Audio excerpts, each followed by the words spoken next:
I feel like I can rule the world. I know I could be what I want to. I put my all in it like no days off. On the road, let's travel, never looking back. All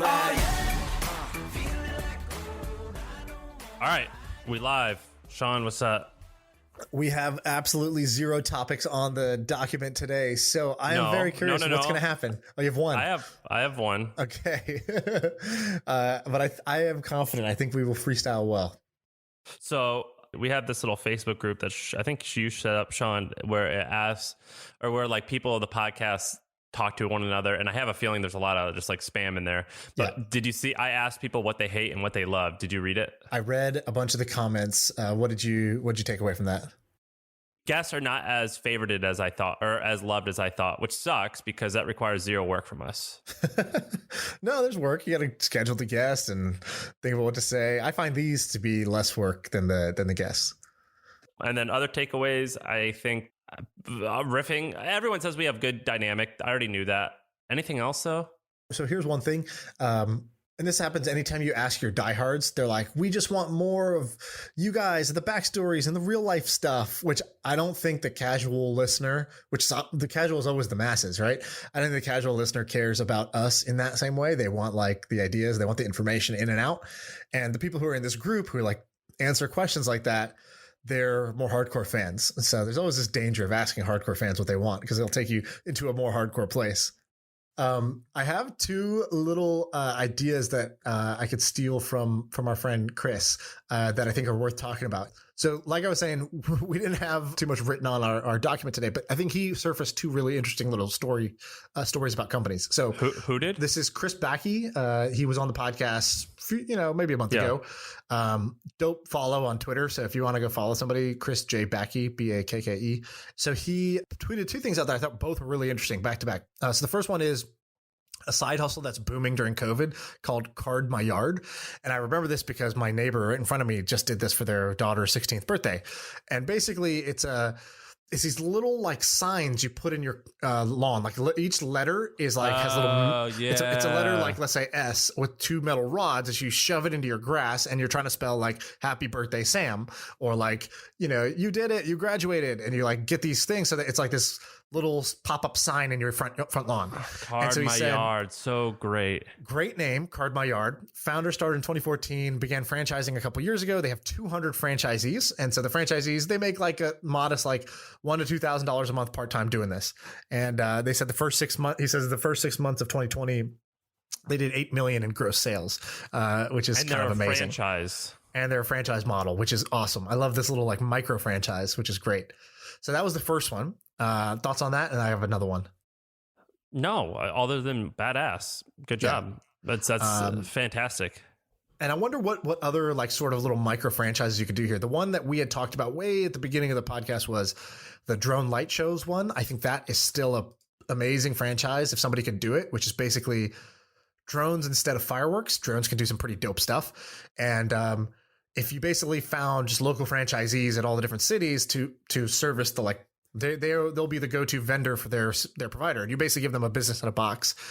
You give them the drones and the software of how to operate it. Can you buy hologram equipment? Like, for example, if I wanted Tupac to appear like in your lawn, or like at my party, can I like? Is that like a thing? Can I buy a hologram machine? Can I rent one? Grab my lawn, okay? Yeah, so it's like get Michael Jackson to perform at my party, and I'll pay $1,000 to rent this machine for an hour. Is that a thing? Let's see. Hologram machine rental. I don't know. I hope it's a thing. Because like some of these rental businesses are crazy good. Like a carpet cleaner rental business is really good because carpet cleaners can last like 10,000 hours and you could charge like $50 an hour for it. Right. And I'm like, man, can we get that hologram game going or what? There's a bunch of hologram things that are for like conferences. It looks like kind of like to make your booth really good.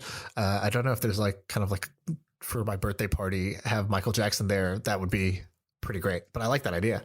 But another one's carpet cleaner, by the way. Like carpet cleaners sell for only $600, but they rent for like $50 an hour, and you get them from the grocery store. Right. And I'm sure the like kind of like what are they called, bouncy houses or like moon houses, whatever you call them. I'm sure those operate on this like same model. So basically, can you take something that's a party trick or a birthday trick, and can you make sort of the local franchise model for it? These signs are great because this is like dirt cheap to create, but for the buyer, they're not going to want to make this on their own, right? So it's like way easier than the bouncy house. It's viral. Like it's viral, and it's probably pretty durable. These letters they don't probably take much wear and tear because they're just like in the lawn and then like out 4 days later. Okay, so the other one that he talked about was Amazon Logistics. So he said Amazon has quietly created one of the most successful franchises of all time in 2 years. And he's talking about their Amazon Logistics, their delivery fleets. So, people becoming a prime delivery driver. And so it's a $10,000 startup cost. He said they have 1,300 franchisees now that do this, that employs 85,000 people. And a franchisee who's operating a 20 to 40 van fleet will be making, between $1.5 million to $4.5 million in revenue, depending on their market, which is kind of like amazing. And so, and you could sort of see how this would only grow. And so, so I think this is cool. I had talked to somebody else who was talking about buying routes. He was like, I'm looking into buying FedEx routes. I was like, what the hell is that? Who said that? Some guy at Twitch, and I was like, what do you mean? And had you ever heard of this? I had never heard of somebody buying a FedEx route. And he goes, well, what you do is there's certain like little areas of routes where you can buy to be the exclusive provider as long as you meet certain service requirements. And so you can buy a monopoly. Basically, you can say, I'll be the service provider here. I'll pay this amount, and I'll operate this fleet here. And you can make X dollars above what you paid, just for the the guarantee. All your customers come from FedEx. You just have to run the operations of driving the stuff around. I've never heard of this. That's fascinating. Okay, so if you go to routeconsultant.com, you can see different routes that are for sale. And there's a guy who built a course on it? No, I think he's just like literally you can find routes for sale. You can sell your route. It's like a marketplace to sell FedEx routes. And so he said basically FedEx and UPS don't have the ability to service all areas. So you set up as the service provider, you buy the trucks, hire the drivers, and you buy the exclusive routes from them, which you can do, in residential, or you can do like warehouse to warehouse or whatever. Have you been to the country and seen like these disgusting minivans doing this? No. Like if you go like the country of Tennessee where I am, like you'll see like these like minivans with the hubcap missing, and you're like, how on earth is like FedEx or letting this minivan on the road? Well, it's just like that must be what it is. It's like it's a franchisee, or like you'll see like an old like beat up car, and you're like, what the heck? How is that a government car? Right, and that's what it is. So here's the number that he was walking me through. He goes, so he's like, here's a link to a guy who's selling a company with 5 routes that he has exclusive. He goes, he's selling it for $1.9 million. You get paid on a per package delivered basis. So basically he's selling the business for $2 million. The business makes $2.5 million in revenue with operating income of about $550,000 a year. Right. So he's saying if you bought it for 20% down, got an SBA loan for the rest, you're cash positive, about $250,000 a year, including your loan payback. So like you could basically buy this business, be profitable in the first year. You're making money on top of the meeting your loan requirements each year, and you pay back your entire down payment within 2 years. And that's if you did 20% down. Dude, that just seems like so much work. I don't want to do it. Yeah, you don't want to do it, but there's a lot of people out there who would want to be making, $250,000 to $500,000 a year. I hear that, but I feel like having a job. If you're the type of person though who can afford that, then you maybe who have other options. But by the way, actually, I was thinking about this. I was like, man, if I sell my company, what would I do? And you know what I would do? I would 100% would do Uber Eats for a little while. Just for a little while. I love driving. I love driving. I love seeing all types of stuff. I think like there's these guys in New York, and they all have these electric bikes, and they're just riding around, and it's hard work. I mean, it's not like they're having fun, but like just to kill time, that would be a fun way just to see the city and have like a mission. I would totally do that. I would 100% be one of those electric bicycle messengers for like a few months. Right. Okay. Easy. I would not. The thing I would do before that would be, what do you call the little like chariot thing where you bike and there's like 2 people in a wagon on a date behind you? I'd rather do that than Dude, Uber Eats. doing that, I never felt more fun and more alive than when I had a hot dog stand. These are just lies you're telling. No, I mean, you never felt more alive, really? I felt great. I was because like there's a little bit of there's not really much of an adrenaline rush with the internet, but I felt special. But I think I also think that everything in the past always seems It's happier. nostalgic. Yeah. Yeah.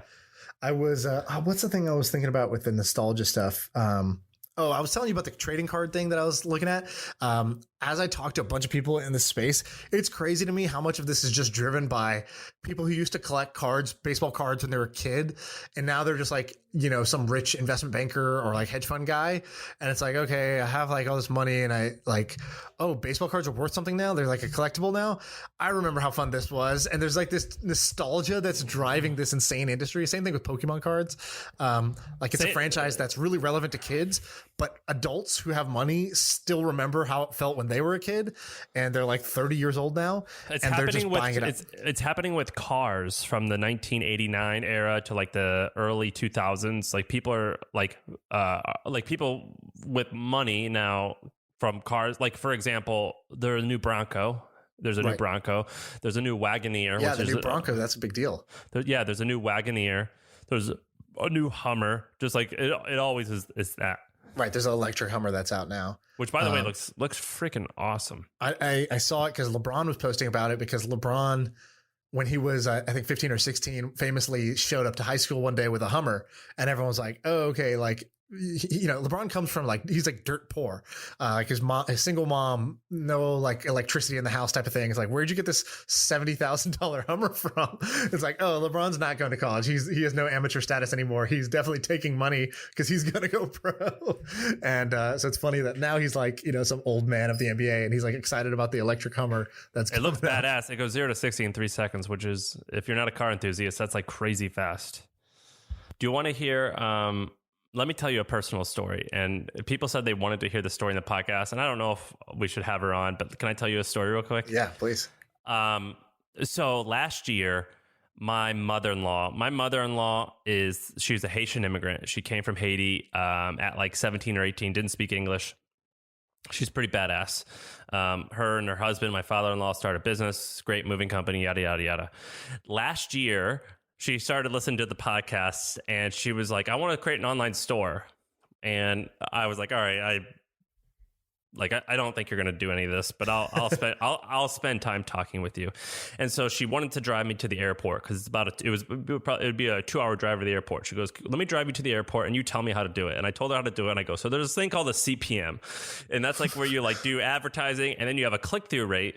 And you want your click-through rate to be this, and then that's how you get people to your website. And then you want to sell them something, and you want to sell them by doing this, this, and this, and it's called a sales funnel. And that's how you got to think about this. So you got to think of a product that you could sell that costs a certain amount of money, so you can make a profit, and you can sell to a certain amount of people, whatever. And I explained to her this whole thing, and I was like, all right, good luck, thinking that she wasn't going to do shit with it. Right.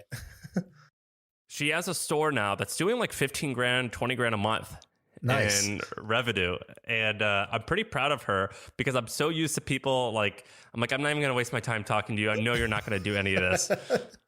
But so this woman, her name's Smithy. She's my mother-in-law. I love her to death. She started a pillow, like a throw pillow business, which neither you and I probably care about, but it's like fancy $80 throw pillows, which are decoration. The stuff we have to take off the thing we want to sit on and put on the floor for some reason. So we've had a bunch of podcast success stories of people listening to us. We've had a few people reach out to us and say, hey, I've done this, this, and this. Thanks for some inspiration or an idea. I have to say, this is my most proud one, because she doesn't fit. She's not like a 21-year-old broke, and anyway, pretty cool. Yeah, I think that's amazing. And so is it profitable, or is it like, Well, yeah, she started with it with I think $5,000. Right. So yeah, it's profitable. It's called, how do you spell it? She only started it with an Etsy store at first. So if you look up, it's called Smithy Couture. How do you spell couture though? Couture. Cout. All right, I found it. So her store is if you just Google Smithy, she spells her name Smithy. Smithy S. Right. Her name's Smithy Sodine. But Smithy Couture is the name of the business, and you could see like her pillows on there. And then she just now has a new website. I think it's called like smithycouture.com or something. smithyhomecouture.com. Yeah, that's it. You see it? I see her Instagram. Yeah, this looks great. High quality crazy. Photos, dude. She's doing a good job. She did all of it. She rented an office for like $500 a month and went and bought a camera and bought lighting. She flew to North Carolina to like look at samples. I think she started. What maybe she started. Boss. Yeah, she started with 10 grand to do this, and I think she's probably I think her first year maybe $250,000 in sales. Like in December when we were coming home from wherever we were coming, like I traveled there for December, and she was like, or was it December? It was some holiday, maybe Thanksgiving, I forget, but. In the 2-hour drive, I just explained to her how to do this. Well, what's funny is the stuff you were describing, like a CPM, sounds totally unrelated to this pillow store. But nonetheless, I think this is amazing. And cool. My point was, I was like, here's how you have to grow. You have to like get eyeballs, right? And then you want to convert like 2% of them. Yeah. And one of the ways that you get eyeballs is through advertising, which means that your CPM is going to be this number and your click-through rate is going to be this number, which means your there's this thing called a CAC, which is cost to acquire a customer. That needs to be below the profit you make per pillow. Right.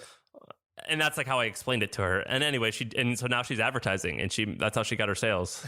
Oh, that's great. I love it.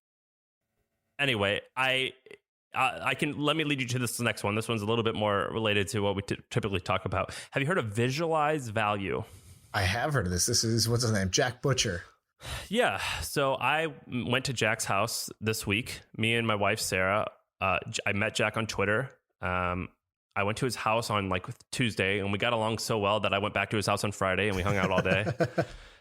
And so I have to tell you this guy's story, and then I want to ask you your opinion of which lifestyle you'd rather have. Yes. So the way that his life has worked out was he's 32. His wife is my age, about 30.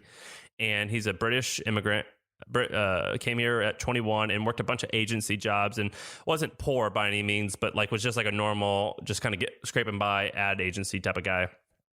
And then 18 months ago, he started a Twitter handle called Visualize Value, where he would create one, it's almost like an infographic, where he would explain different things with one infographic.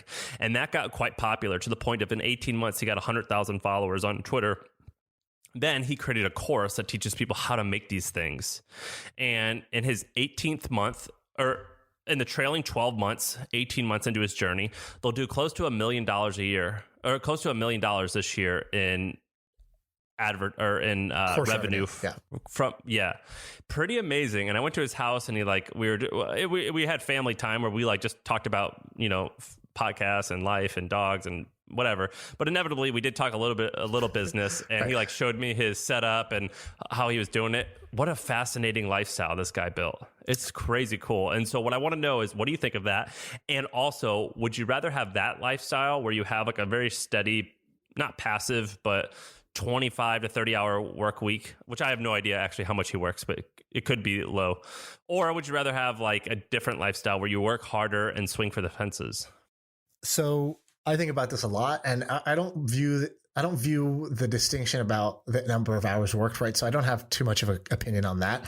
I've found that when I work 20 hours on my job, I just start to work 20 hours on my side hustle, right? Like, I just fill in hours with other stuff that I want to do, which tends to be business projects or projects of some kind.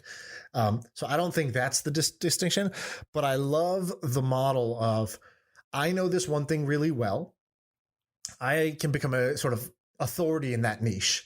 And because I'm an authority, I can get followers. And because I have followers, 2% of them are going to want to be me and learn my shit.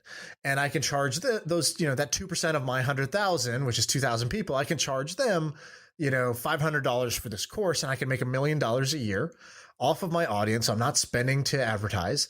And that's money that's almost pure profit that I can, live on, and I can be a solopreneur. And so I am very into this solopreneurship path, to the point where right now, I've been thinking about, okay, what do I want to do for the next 10 years of my life? And I got offered like some pretty sick jobs, but I'm like, I can't imagine working at a big company like that as like, the path for me going forward. What type of jobs? Like at Fortune 500 companies? At like a startup that's going to like IPO next year in a space that I really care about. at like a C-level role. So it's like exactly what I would have wanted. What would the pay be? So I asked him because I was like, hey, look, I need to, I know, usually you take some steps before you get to this like kind of job offer part, but just frankly where I'm at, I'm making a lot of money and this may make no sense. And I don't want to waste either of our time if it's just like financially, it's just not in the ballpark. So give me a sense. And they were like, well, the salary part can't match where you're at, but like, if the salary is, let's call it between $250,000 and $350,000 a year, and then the stock options would be worth, let's call it $2 million. But we're growing, and if we IPO, where we think we're going to IPO, that could be $10 million if you, over the next 2 or 3 years. And that's a lot of money. It's a lot of money. And so it's like financially, it's great. Prestige is great because it's a company a whole bunch of people have heard of and think is cool and stuff like that, right? So I thought about it. I said, okay, that's one path you could take a career. Another path is the traditional startup path we hear about a lot. Well, let's dumb that down. I don't think a lot of people can have that path, but I do think a lot of people can make very cushy six-figure. To me, that's the top of the mountain of the corporate track, right? That's that's like as far high. You can't really go higher than that in the corporate track. Maybe there's some crazy exceptions, but like that to me already sounds like an exception. So it's like, well, but if the top of the mountain is not that appealing, it's like, well, that's just not the mountain for me. The top of the mountain for me is something else. So that's kind of the question you have to ask yourself. So one path is the corporate track. The other track is like, I'm going to start my own company. What you're doing with the hustle, right? Traditional media is messed up for reason A, B, and C. I'm a startup. I can flip it on its head and I can come in and, be disruptive. And if I do it right, I can make a big prize. I can get a big prize, which ranges from, let's say in the success case, you most likely will fail, but if you succeed, you might walk away with 50 million, 100 million bucks for your company, or up to 50 billion if you build the next Slack or the next Airbnb or whatever it is, right? But it's going to be long, hard, super intense. And it's a lottery type of game. Most people will never ever have that type of success. Would you raise funding? That's in that path. Yes, I would raise funding. Right. So then so that's another option. Then the third one is bootstrapped kind of indie maker, which I actually don't consider what he's doing out of that. Like that would be like literally we're going to build maybe a SaaS app that's going to be profitable. And we can grow it, based off our profits, and it'll be a small team. And then you have the Jack Butcher visualized value path, which a bunch of other people are doing, right? So like Tiago Forte is doing this. He's got a course, and then there's Ben Thompson. Well, and my best friend Neville Medora. Neville's been doing this for years now, right? 15 years. 15 years, exactly. Where you become a niche authority, you blog about it, you get free followers, and you get some paid followers, right? That's a model, and I think that path is really appealing now, more appealing than it used to be. Like when Neville first started, I would bet that the success case, the top of the mountain there, was not as big as these other paths.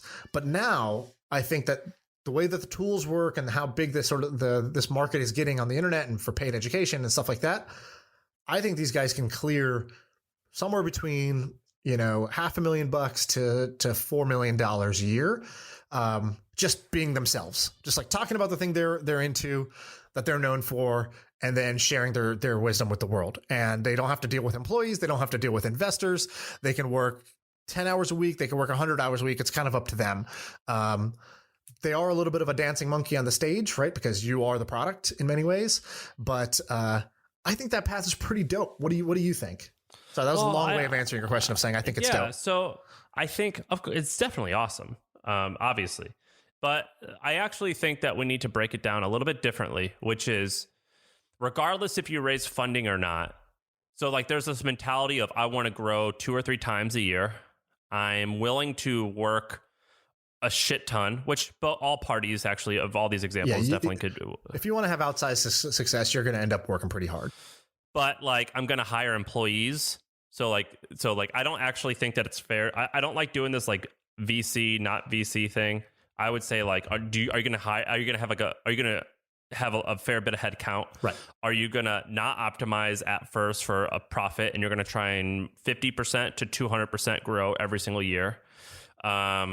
Versus are you going to just coast a little bit and just make potentially a substantial amount of money but you're going to operate like a small business that doesn't exactly want to grow revenue significantly, and you're not going to optimize for that. I don't know. Are those the two categories? Yeah. Well, if you just think about like, there's a bunch of different ways to break down the business side. Let's just break it down from a lifestyle perspective, right? So it's like, do you want to be managing a bunch of people or not? Do you want to be like going for the absolute grand slam? Do you want to be being profitable and trying to make payroll every month because you didn't raise money because you bootstrapped it? Or do you want to be like with what Jack's doing, where it's like you have very low burn and you may have low profits, you may have low revenue at first, but it's very, very profitable because you have no headcount and you have no fixed costs and you have no cost of goods sold because you're selling a digital product. Do you know how actually, and this is going to sound super disrespectful, but that's not my intention, because I actually tend to side with the side I'm going to disrespect. But I would actually kind of say that it's almost like, do you want to be significant or not? Do you want to be, because in order to be significant, you have to build something very large. Like, I'm talking significant on a grand level, like either it's business that impacts millions or hundreds of thousands of customers, or that makes you so wealthy that you can donate money to a hospital or something like that. Well, it's like significant in what way? For example, I have friends that have way bigger successes than me, but because of this Rinky Dink podcast, I have a large audience of people who think I'm, cool, and I'm able to influence them, and they know my name and they don't know his name, right? Yes, but they built can a much bigger company, right? But they can use their money to do things that someone who doesn't have money can't. They can do a significant. Right, but here's the other argument, right? I was talking to my manager at Twitch one time, and I had always thought, like, big company, my mental model was big company, you're a cog in the machine. Small company, startup, you're like kind of the key player that, the putting the team on your back, putting the company on your back, and you're making shit happen. And he had the exact opposite point of view. He's like, well, I thought about this, 15 years ago when I was deciding which path I wanted to go down. And I wanted to optimize for where I can make the biggest impact. So I thought that meant startups. And what he meant was, look, this is a company that, the company I'm working at that time was Google. He's like, if I just make this one product work, it's going to affect hundreds of millions of people. And so that's the highest impact thing for me to do. And I had always thought about it the other way. I thought high impact was you're in a small company, therefore your fingerprints are all over the whole thing, compared to Google, where you're just trying to get your pinky to touch the machine. And that's the level of impact you can have. I actually agree with that, which is, and I so want to blunt this, because I don't mean this in a form of disrespect, because I don't think it's important to be significant, but I really do think that, like, if you have a chip on your shoulder, like I was listening to this guy, Chamath, whatever his last name is, Chamath, billionaire VC guy. He was like, yeah. He's like, my goal is to be one of the 150 people who control the world, and I'm going to do it by getting incredibly wealthy and controlling the capital and deciding how I want to allocate the capital. And when you hear him describe that, you're like, well, that's definitely more significant than like making $800,000 a year in revenue and living a very happy life. That doesn't mean that Chamath's way will actually make him happy, because I bet he's incredibly unhappy. But that interview you're listening to, by the way, I think is from a few years ago. And since then, his whole investment company blew up. All his partners left. He had a midlife crisis, left his wife. I don't think he was happy going down that road at that time. Yes. I think he's openly admitted it. In that interview he did, he goes, I'm not really happy. I'm very lonely. So I'm not saying that that's the way to live, but I am saying that generally is the two sides of it, which is you're going to be kind of unhappy, maybe unhealthy, and you're going to optimize for cultural significance through obtaining massive amounts of capital or creating something that's world famous or impacts a lot of people, or you're potentially going to be much smaller, maybe work less, make a fantastic living, and not be as significant. And which one appeals to you? The one that appeals to me is the second one. It's about, I want the quality of my life to be high, right? Like that, the quality of my life and my family's life to be high. And the quality of my life is going to be affected by, do we have to do we have to slum it, or do we have, the means to do what we want, to live the way we want? But also, I'm going to be spending half my day working. I'd rather be working on something that I'm doing for fun, not because I have to do it in order to, achieve some status or make some amount of money, right? Like I want to find that zone of genius, right? The thing I like to do feels like play to me. People want it. and I'm good at it. And if I can find the zone of genius, like that's what works for me, whether that's in a big company, a small company, or as a blogger or a podcaster, it doesn't matter, right? Like that's my personal focus, is find my zone of genius and then just operate from there, because that's where I have the highest quality of life. I'm not worried about societal impact in that way. I think that's a byproduct of, if you live your best life, you're going to end up influencing and helping a whole bunch of other people. That's just like a law of nature to me. My personal flaw is that I am easily influenced by others, and like I'll hang out you with hear some shit. Yeah. Yeah. Like I'll hang out with you or our best friend Ramon, who doesn't fit into either one of those categories. Well, he fits in the go hard category, but I'll hang out with Jack Butcher and I'm like, or whatever, Neville. And I'm like, man, it would be a little bit easier to just be a little easier. And then I'll go and read the Steve Jobs biography, or I'll go and read about Chamath, or I'll go and read about someone who's like pretty significant. And I'm like, they fucking got after it. That is so cool. They they risked it all. And there's something fascinating about that, which is they just bent the world to their will. And I find that to be incredibly intoxicating and neat. And so I personally don't know where I fall, but I respect both. That's for sure. Yeah, I agree with you. I respect both. I've been through that cycle where I can't figure out what the fuck I admire. One day I admire one thing, and then I start to follow that path, and then all of a sudden I start to admire this other thing because it's the opposite.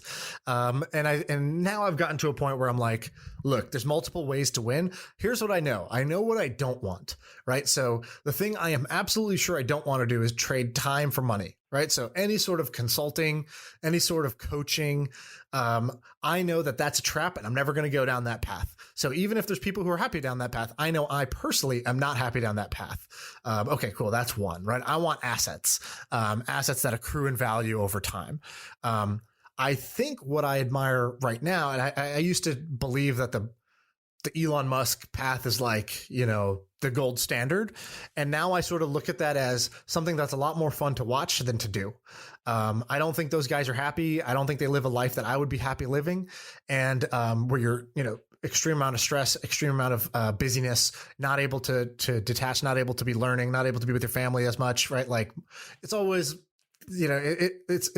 it's a high frequency where those same people have, multiple marriages, they have, health issues, they have other stuff because of the lifestyle they live. They live what I call an Olympic lifestyle. It's like, I think Michael Phelps is dope. When I heard what Michael Phelps's life was like while he was training to be Michael Phelps, I was like, that's a trap. That's miserable. I would never want to do that. Like you can give me all the gold medals. I don't want that. The thing that a lot of people don't do, and a mentor of mine taught me how to do this at age 20. And he goes, you need to write down everything you want to earn this year.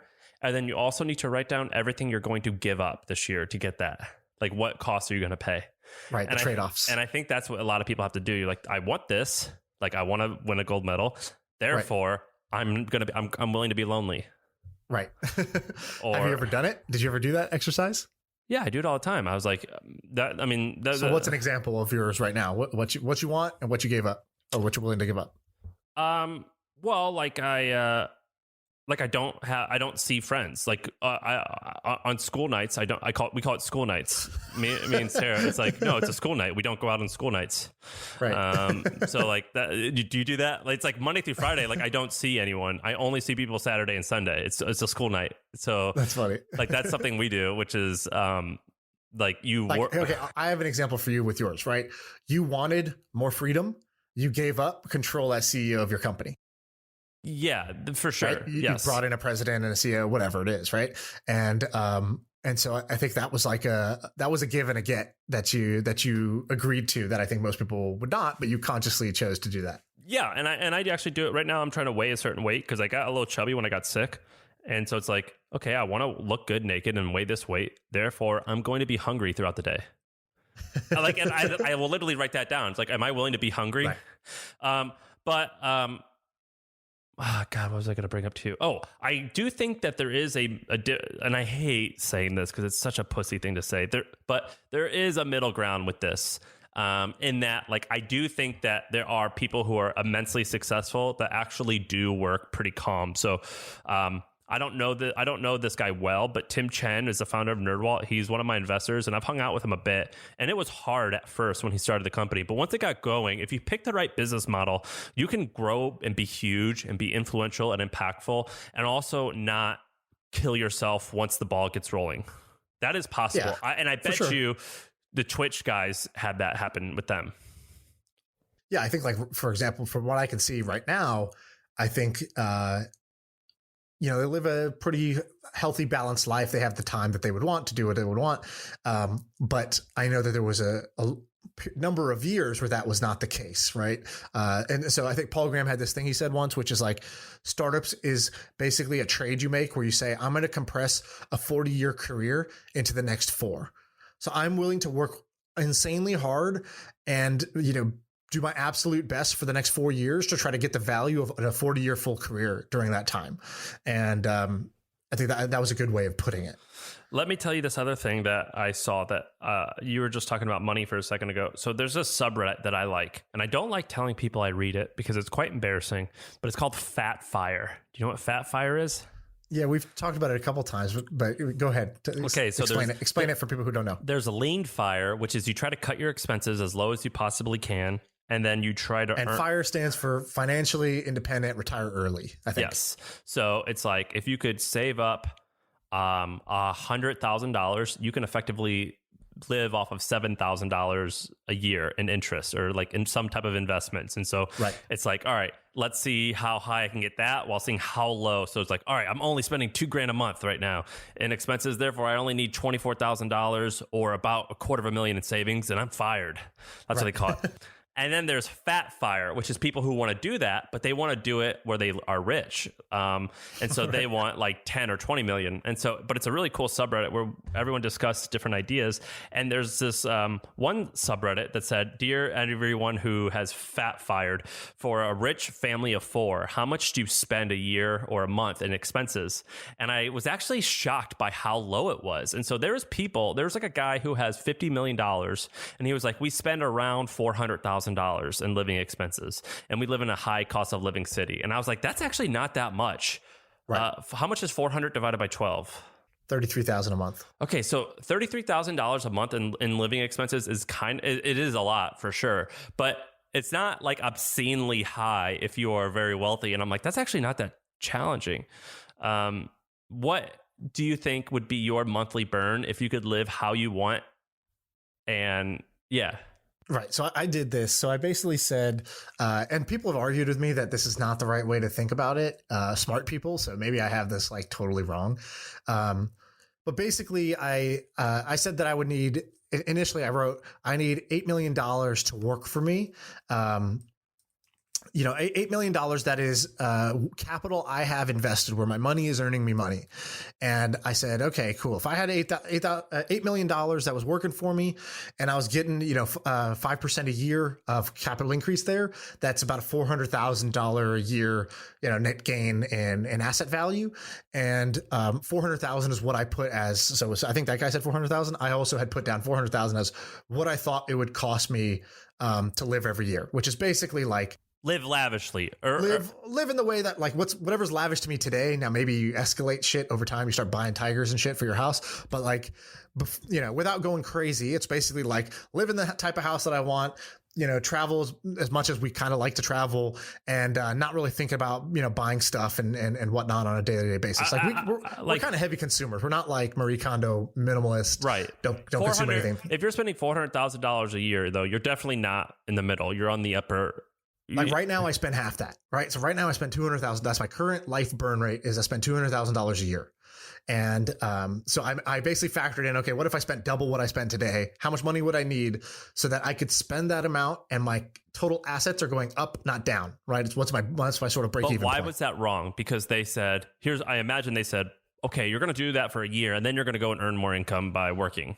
So it was our mutual friend, actually, Narendra, who I think was the first one that was like, that's not the right way to think about it.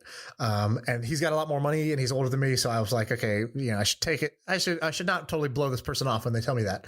But what he said 2 things as far as I could remember. He said, your assumption of making 5% a year, good luck with that.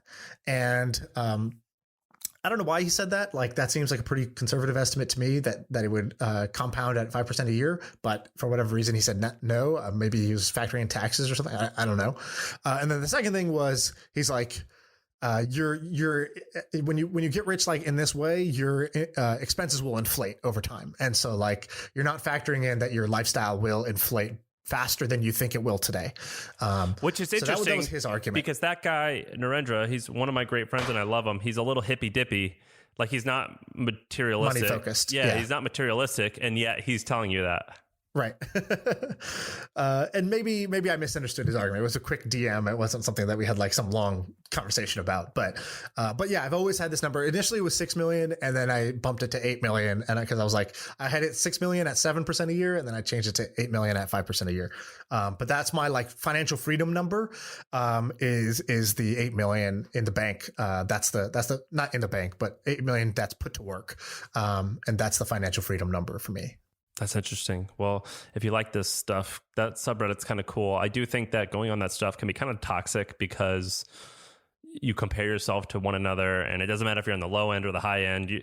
There's always someone better and always someone worse. So I think it can suck to do that, but it is kind of cool to see unfiltered opinions and thoughts, which are incredibly hard to come by when it's about this topic.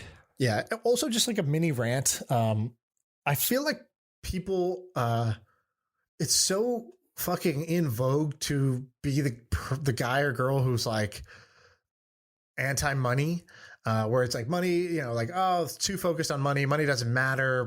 You know, like these arguments where it's like, you know, remember, money's the tool, and if you forget that, you're the tool. Like, you know, there's all these like sort of quotes and lifestyle things, and it's like, dude, I've met a lot of people who are like me, and it's like they want to be financially free, and they want to you know, live a certain way, and they want to be financially free, and that's a valid goal. And there's so many people that like to shit on that goal that it's crazy to me. Like, okay, maybe there is this higher level of wisdom that they've achieved and that other people haven't achieved, but I don't think they're that wise because they're so fucking judgy. And if you were that judgy, you're not that wise as far as I'm concerned. And so yeah, that's like my mini rant on like, look, it's okay to want to achieve financial freedom, to think about what that means for you, and then to work towards it. I think that's a totally fine thing to do. I agree. And I would say it's the other way around as well, which is it's okay not to want that.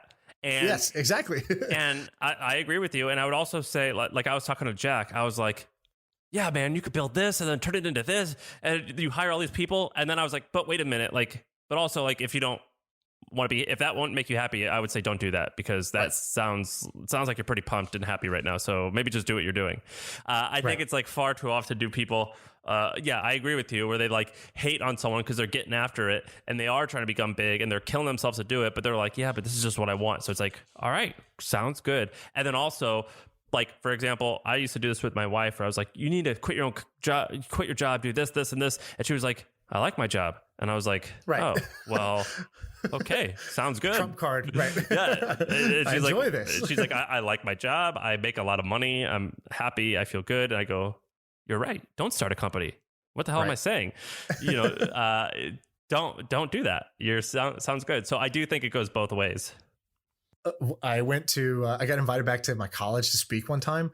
And so I took my wife with me, and we just made a trip out of it. So we go back, we fly there, you know, the night before I'm like preparing my talk, and she's just like doing her own thing, whatever. She's just like walking around. She's just exploring the campus. And then I gave the talk, and like, I don't know what the students thought about it. Like, you know, they probably were like, oh yeah, that was like, whatever, interesting. Back to like, whatever, figuring out what I'm going to do this weekend. But my wife got like really into it. And so on the plane ride back, she quit her job, and like, she had this consulting career and like straight up quit on the flight, sent an email out, and like started her next life. And I was like, whoa, that was not what I was trying to do. And that's what I was trying to tell the students, not you. You should tell people what your wife does. It's pretty fascinating. She draws animations for in-person events, right? Yeah, it's called either sketch notes or graphic facilitation. Basically, this is what she used to do. She used to get paid to fly to some boardroom, you know, Yahoo's having their board meeting, or Adobe was one of her big clients. And basically they're doing some kind of like executive meeting typically, or like an offsite or a conference or something like that. and she would be there listening. And while they're talking about, okay, this year, here's our priorities, but what about this? And what about that? And like, she's actually creating a visual, like an infographic. So she's drawing the words that they're saying, mental models, like little diagrams, basically on this huge, like wall sized whiteboard. And by the time they're done with their conversation, they like look over and like it makes their whole like messy conversation look like this totally coherent plan, because she's filtering out all the bullshit and like connecting ideas together herself. Which is funny. So that's exactly what the visualized value thing is. Right. And so she just does it live, I guess. That's kind of the core difference. She made a great living doing it. Yeah, she did, exactly. Now, it was a trading time for money thing, right? Like had to go fly a bunch of places all the time, which is not like super fun once you do it a lot. And then for a lot of people. But it's a good place to like start building a career. Then if she wanted to, she could have made it a product. Yeah, that's the step she didn't take, was like kind of like either create a farm system of talent, because she got recruited because she was just doodling in her notebook in business school. And somebody was like, did you draw that? And she's like, oh, yeah, sorry, I just wasn't paying attention to the class. And they were like, no, like, I'm not saying that it's a bad thing. Like, if you drew that, I have a job for you. And she didn't even realize this is a career. Most people don't even realize this is a possible career, but she had this artistic talent that she was just like, oh, art doesn't make money. I'm not going to do art. That's just a hobby, I guess. And then she realized, oh, I can pair business with art, and I can do this thing that very few people can do because they can't draw. Okay. So next episode, I want to show you one more example, but next episode, let's come prepared, and we'll both tweet it out. We'll come prepared with 1 to 3 person operations that are doing awesome stuff, and we'll just rattle off who they are. Does that sound cool? Yeah, like a solopreneur/duopreneur kind of success cases. Yeah, just like small teams. So like your wife would count as one. Like just small teams that have internet or internet related things that are kind of crushing it. And I'll tell you one more. So I met with this guy named Steve. I don't know Steve's last name, but have you heard of Nerd Fitness? Nerdfitness.com? No, but I like the name. It's been around forever. He's been around for a long time. And Steve does coaching and creates programs, and it also with a blog, and his main audience are people like you, I guess me, but nerds who want to get fit, who don't know too much about working out.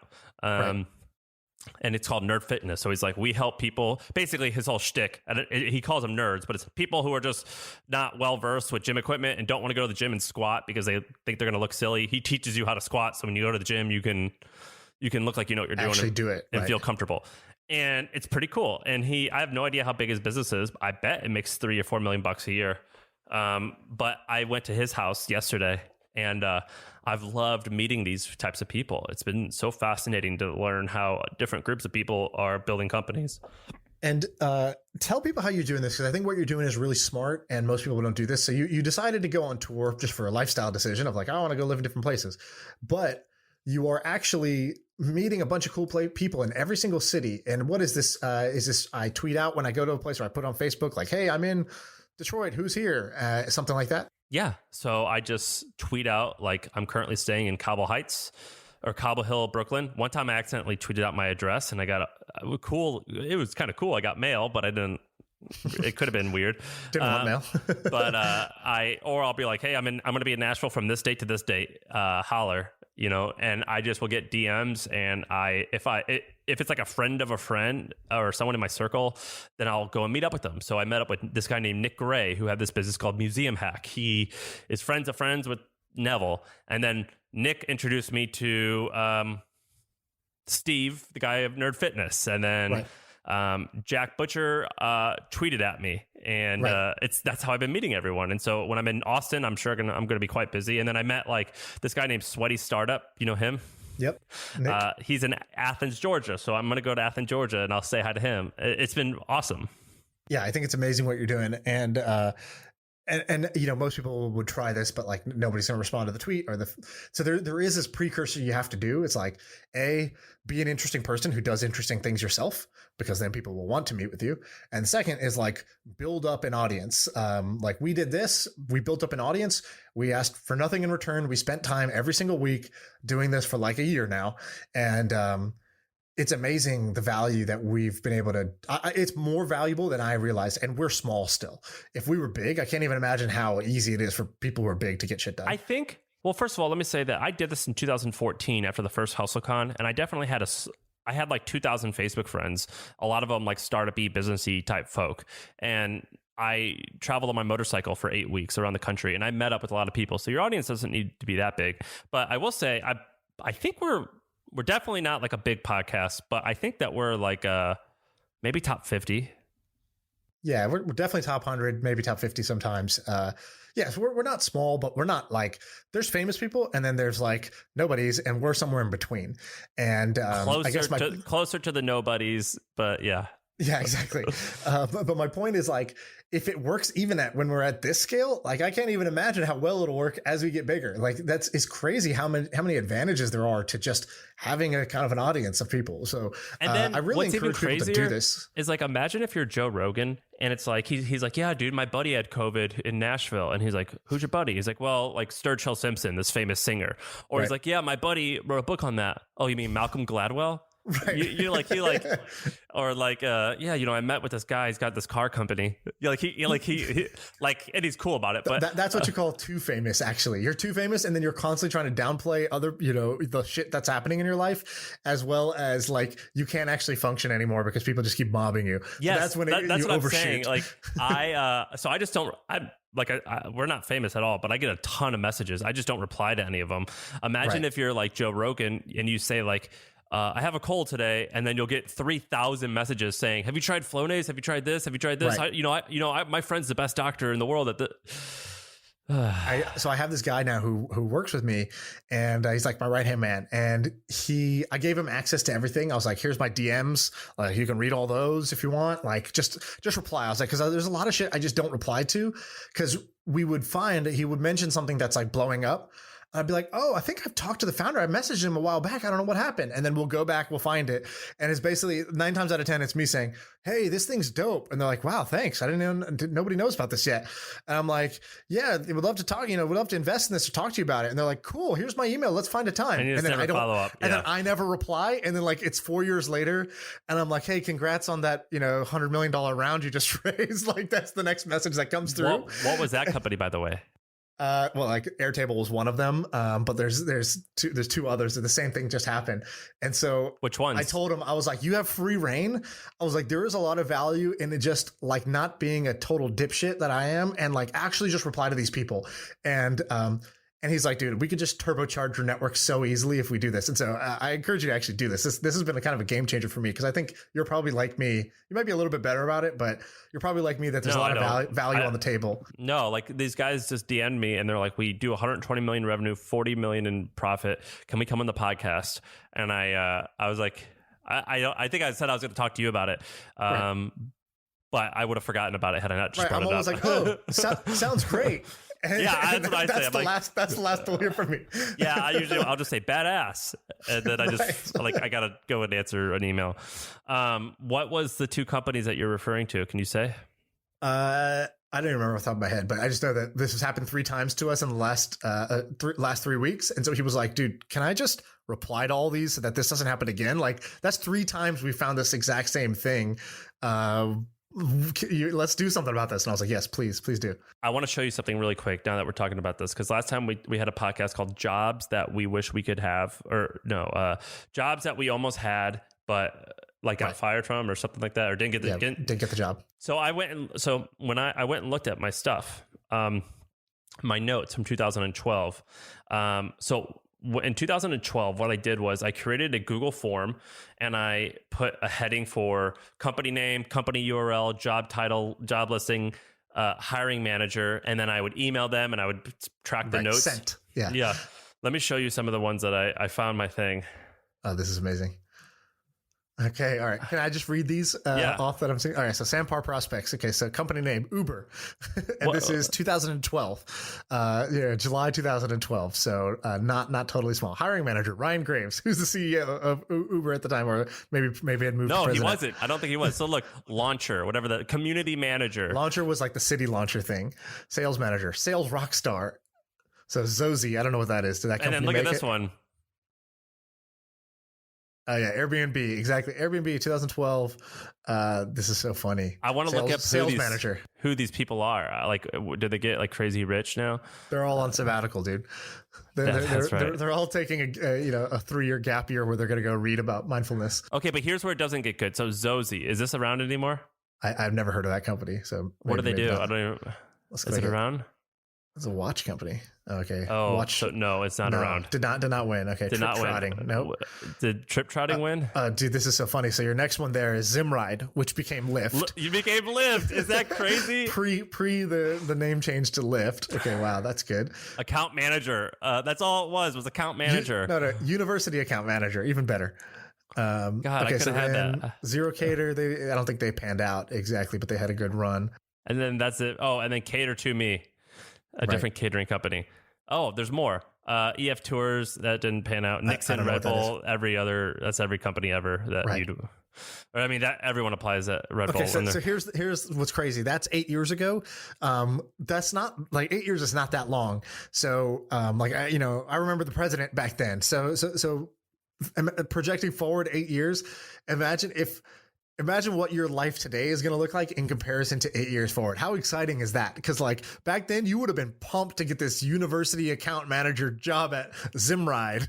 And it's like, dude, well, here's the shitty part is I would be pumped now if I got that back then. I should have done that. What was I thinking? So did you not get any of these jobs? Or you got the Airbnb one? I got and then I interviewed at the other one. No, like, I don't think you understand how redneck I was. Like, I was in Nashville. I didn't know what the word startup was really. Like, I was like, I would call it like a startup company. Like, oh, you guys are like a cool startup company. The dead giveaway. Yeah, like they would say the Bay Area, and I was like, I don't know what the Bay Area is. Right. And they're like, they would talk about San Francisco, and I was like, yeah, like Silicon Valley, like by LA. Yeah, like I didn't know any. I was just a redneck. I was country. Right. I just didn't know anything. Yeah, I did a lot of cringe stuff. I looked up the email that I had sent to Michael Birch, who was running the Idea Lab at the time, Monkey Inferno. And there's some stuff in there that I'm like, this is so fucking cringy. But it's actually good to read because now when I look back, when people message me, I'm like, dude, I was 10 times worse at this than you are. So I should not judge anybody because I was awful at this. Not too long ago. That's like 7-8 years ago. And even if it is cringe, you could still tell like earnestness, and you could still tell if someone is hardworking and like if they're go-getters. So like, yeah, like I used to make fun of my friend Tam. Do you remember Tam Pham?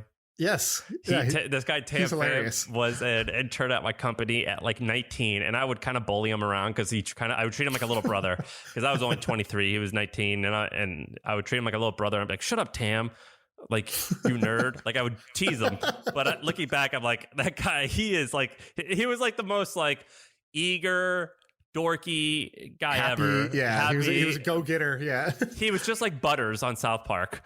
And he was a great dude, but I would just like bully him. But I see him on Facebook when he was like learning pole dancing or something in his house, or something. He's always doing stuff. And he proposed to like some prom to a girl by like dancing and showing up at the side, and I would just like tease him. But looking back, and even then, I knew it. I'm like, yeah, but dude, Tam, you're like a badass. Like, right, you want him around. Yeah, like you're gonna be really special. Like all these weird quirks that you have, you're gonna get teased now because you're barely out of high school, but trust me, like you're gonna kick ass.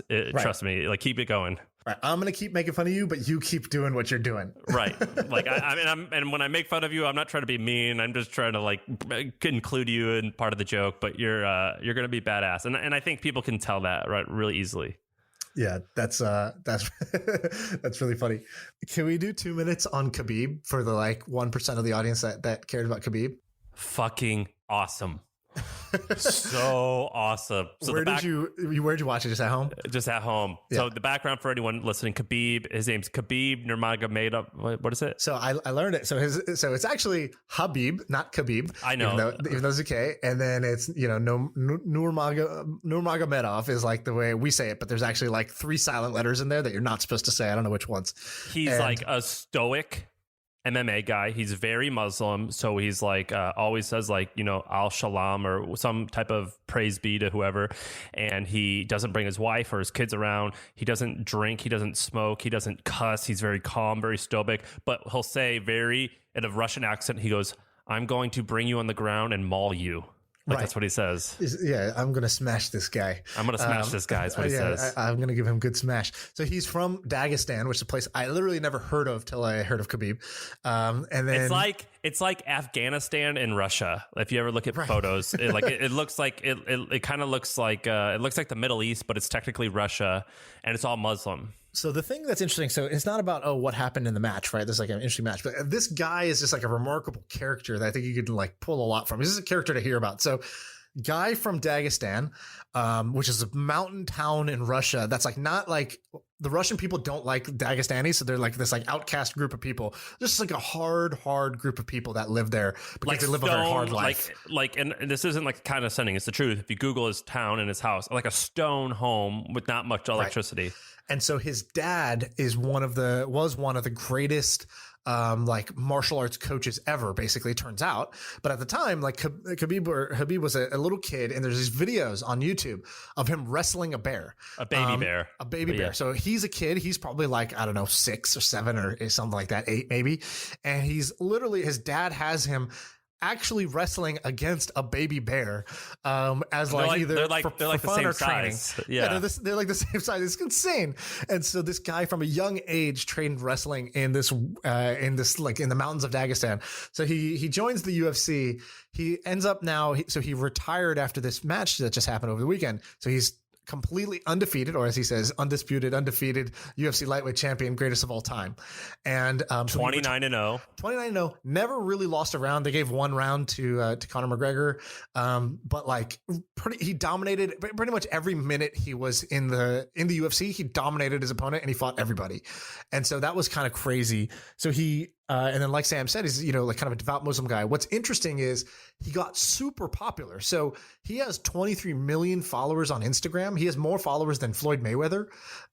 He has made, his dad estimated that he made about $100 million total because there's a billion Muslim people out there, and he became the most famous Muslim athlete since Muhammad Ali. And so he developed this huge following, even though he's a very kind of modest guy. He was not like Conor McGregor or Floyd Mayweather. He's really flamboyant. He wasn't like that. And he got famous because after the Conor McGregor fight, he's an asshole. Khabib had he flipped out because Conor made fun of his religion a little bit and was disrespectful to his family. After the fight, he beat Conor McGregor up, jumped the stands, and went and beat up Conor McGregor's team. Right. And that's why he got so many followers. Yeah, that's one of the reasons. I think he's just in general like idolized by a whole bunch of like Muslim people. He's the most famous Muslim athlete, and there's just a lot of people in that population. So he's like super famous across Russia, the Middle East, everywhere else. And so he retires undefeated, dominates this guy again, as he always does. And his dad passed away, I think, due to COVID this year. So his dad, who trained him, passed away a few months ago. So this is his first fight without his dad, and then he surprised everybody. He retires. At first, he breaks down in tears because this is his first fight post his dad. And so he knew. I think he knew what was about to happen. He knew it was over, right? So he basically says, "I promised my mom I wouldn't do this anymore." And he gives this like post-fight speech where he's like, "Look, spend time with your parents. I only have one now. And if you have parents, spend time with them." And he said, "I'm going to spend some time with my mom." He goes, mother asked me not to fight without father. Right. I said this, I'll do it. And that's how he said it. He goes, I promised her this would be my last one. I'm done. Thank you. And I gave her my word. So now I must do it. And a lot of people in fighting retire, but they do not stick to their word because they retire as like a stunt to drive more interest in their comeback fight. So there's guys who have retired like 5 times, like Mike Tyson's coming back again to fight this year. And so that's a tactic, but this guy doesn't play around. He's like the type of guy, man of your word. I have no idea if it's true, but when I look at him and his crew, I'm like, you guys have killed people before, for sure. Right. Like they're just bad. You happily would. Yeah, they're just like they lived a hard life, and they're real gangsters. And there's this hilarious video. Have you seen the video of them playing basketball? Yes. they're playing what they call Dagestani basketball, which is basketball played like football. So you don't have to dribble. You just run around with the ball, and there's 20 guys on the court, and everyone's tackling each other to get the ball. And then, like, you know, if you score, if you shoot the ball and you make it, like, great, you get like a touchdown. And that's Dagestani basketball. It's the best. It's made me like, I bet a lot of people are like us, where they're like, I just want to see what Dagestan's about, and I want to learn how to wrestle and do all that stuff. Right. It was pretty cool. I think people make fun of the UFC because they say it's kind of like redneck or barbaric, and it definitely is barbaric, but it's so cool to be introduced to new cultures and you know, fucking Dagestan. Who would have? We were talking about it. Yeah, exactly. And I think there's a lot I admire about the culture. It's very stoic, very family, very mostly respectful. Like they asked him, they said, you retired and like you were 29-0. You could have got to 30-0, which would have been the greatest record in MMA history. And because of this fight, you had the best, you had the biggest sort of like fights ahead of you. You could have fought Conor McGregor and you could have made another $10 to $20 million off that fight. You could have fought Floyd Mayweather. He wants to fight you because you're a big star. You could have fought George St. Pierre, this old, you know, former great star who wanted to come back and fight you. And that would have, you know, cemented your legacy. And he goes, I heard this interview and he just goes, what am I going to do with money? He goes, even like billionaire only eat bread one bread a day. I was like, Khabib, I love you. That's hilarious. And I think, you know, there's something that is kind of amazing about this guy who lived his life in this way and got famous and got successful on his terms. There's so many people that are just copying the playbook. It's like, oh, okay, Conor McGregor got famous this way and got rich this way. So now you have all these wannabes who like try to wear his suit and try to talk trash and try to like be a fashion icon and like, you know, say brash things. And Khabib did the exact opposite and got just as famous and almost just as rich, doing and way more liked, universally and respected, universally respected. Yeah. So I thought that's kind of a great example or a great lesson to pull. I thought it was special, you know, and I think that very few people in America will know who he is, but I bet you he's a top 20 most famous athlete in the world due to him being number one amongst the Muslims. Right. And the fight this Saturday was in Abu Dhabi. Is that how you say Abu Dhabi? Yeah. Abu Dhabi. And they said that they treat him like the king. So like he has a full entourage. Him coming from the hotel to the arena, which is a literal 2-minute walk. And there's a police escort driving like 40 feet. He's just badass, man. He's just a badass. And then like Putin called him right after. Like he's just royalty. And I think that's badass. Yeah, he's insane. So to all the UFC fans, hopefully you like this. To the non-UFC fans, Khabib, how do you spell it? Khabib. That's right. Look him up. He's famous for saying like, incredible. I'll smash this guy. That's like how he talks. All right, I'm gonna go smash my workout now. I'll see you later. All right, bye. See ya.